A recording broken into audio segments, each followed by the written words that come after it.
जुताई हुई मिट्टी की वो छोटी सी गाय अब वहाँ पर नहीं थी, बल्कि हवन कुंड में थोड़ा दूरी पर एक बहुत ही सुंदर सी सफेद रंग की गाय खड़ी हुई थी, जिसके गले में सोने की घंटी लटक रही थी। तभी साधु बाबा बोलते हैं, ये लो, ये है एक चमत्कारी गाय। इस गाय को तुम अपने इस खेत में ले जाओ। जैसे जैसे इस गाय के कदम उस खेत की मिट्टी को छुएंगे, उस काली विद्या का काट अपने आप हो जाएगा और वो खेत बंजर से खुशहाल हो जाएगा। आपका बहुत बहुत शुक्रिया बाबा जी। किंतु याद रहे, किसी को भी इस गाय की चमत्कार के बारे में पता नहीं चलना चाहिए। यदि ऐसा हुआ तो ये गाय उस इंसान की जान भी ले सकती है। लालच और छल से गाय पर कभी काबू नहीं पाया जा सकता है। साधु बाबा की बात सुनकर वृंदा चमत्कारी गाय को अपने साथ ले जाती है।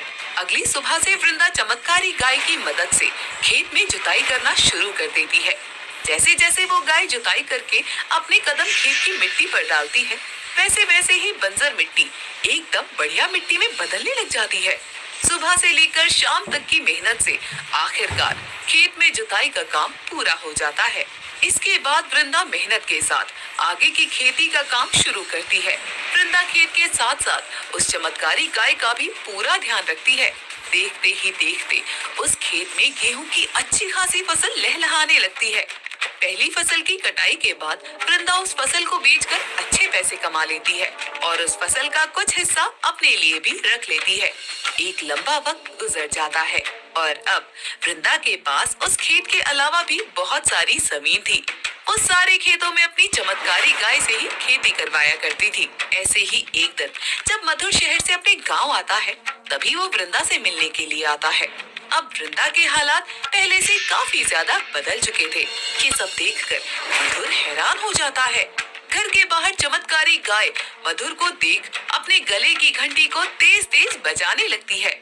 वृंदा बाहर आती है और मधुर को देखकर बोलती है, अरे मधुर मधुर बेटा, तुम यहाँ?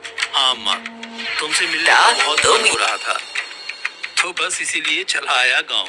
आओ आओ, घर के अंदर चलो। अम्मा, इतना बड़ा चमत्कार कैसे हो गया? आपका टूटा फूटा घर इतना अच्छा कैसे हो गया? इतना सारा पैसा आपके पास कैसे आया? बस ईश्वर की देन है बेटा। और ये गाय, ये क्या आपकी है? हाँ, ये मेरी अपनी गाय है बेटा, मैंने खरीदा है इसे। अरे, मुझे तो अपनी आंखों पर यकीन ही नहीं हो रहा है। अब बाहर ही